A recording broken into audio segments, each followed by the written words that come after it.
Good evening. How are you doing? We're in the book of Matthew on this Thursday, and we're looking at chapter 2, verses 13 to 16. And it says, "Now after they had left, an angel of the Lord appeared to Joseph in a dream and said, 'Get up, take the child and his mother and flee to Egypt and remain there until I tell you. For Herod is about to search for the child to destroy him.'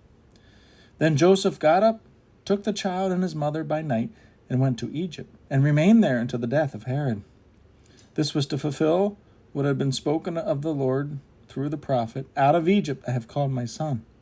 When Herod saw that he had been tricked by the wise men, he was infuriated. And he sent and killed all the children in and around Bethlehem, who were 2 years old and under, according to the time that he had learned from the wise men.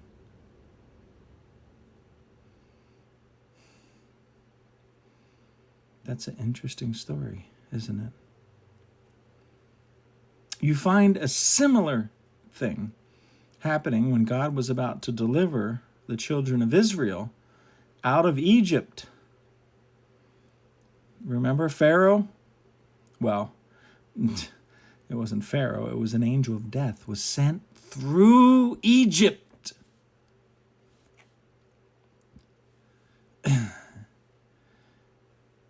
And all the boys died, whom their father did not have the blood on the doorpost. It seems that when God wants to move mightily in this world, some reason there's a great death that takes place.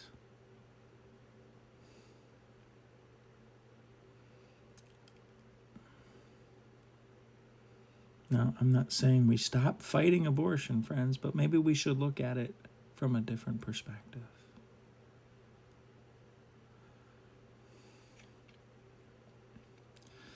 Do you think the children of Israel should have been fighting the Lord? How dare you kill all these Egyptian babies? I'm not saying abortion is okay. Please hear what I'm saying, friends. I'm trying to get us to look a little deeper, to see things maybe from a spiritual side that you haven't looked at before. And I'm trying to use biblical references. Maybe God's about to move. Or what about here? Think of all the mothers and fathers that lost their children that night.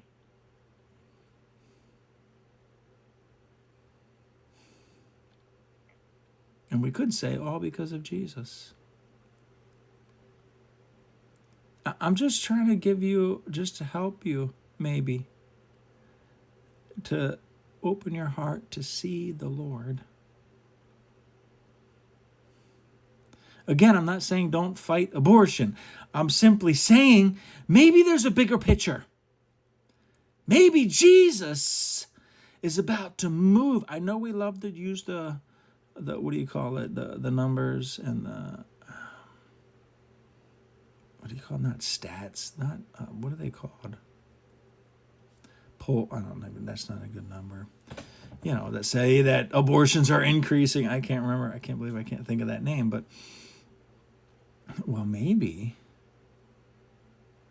there's such a great killing of children, unborn children, because God is about to move. And I'm just saying, in the Bible, that's happened before.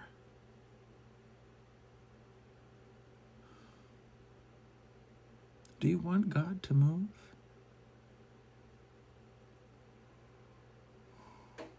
I'm just showing you something parallel that happens, that the enemy does when God's about to move. And I don't think we should get so focused on the abortions that we lose sight of what Jesus is about to do on the earth. That's all. That's all. But I'm just simply saying, is your eyes open? Is your heart opened to what Jesus wants to do? Jesus, the greatest thing in the universe was about to take place. And everyone under 2 was killed. 2 and under. But Jesus was about to move. God was about to move mightily in the nations by releasing the children of Israel from bondage. Friends, things were about to shake.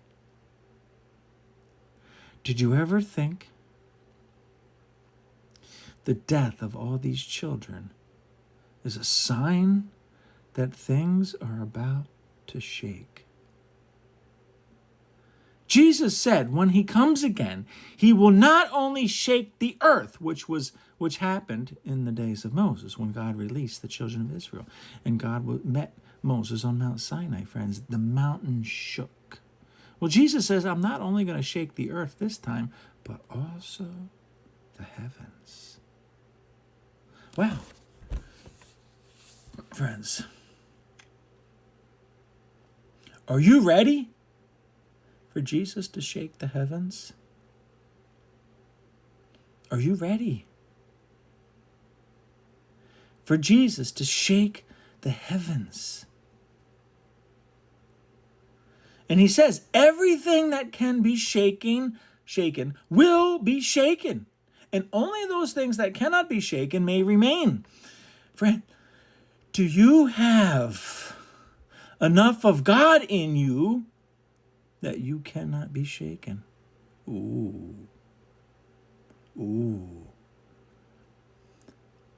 Honestly, I can't say yes in my own life. I can't describe to you the last couple of weeks. Things have not gone smooth, and I haven't been shaken like fretting or anxiety, just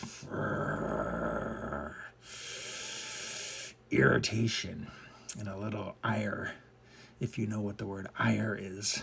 I-R-E.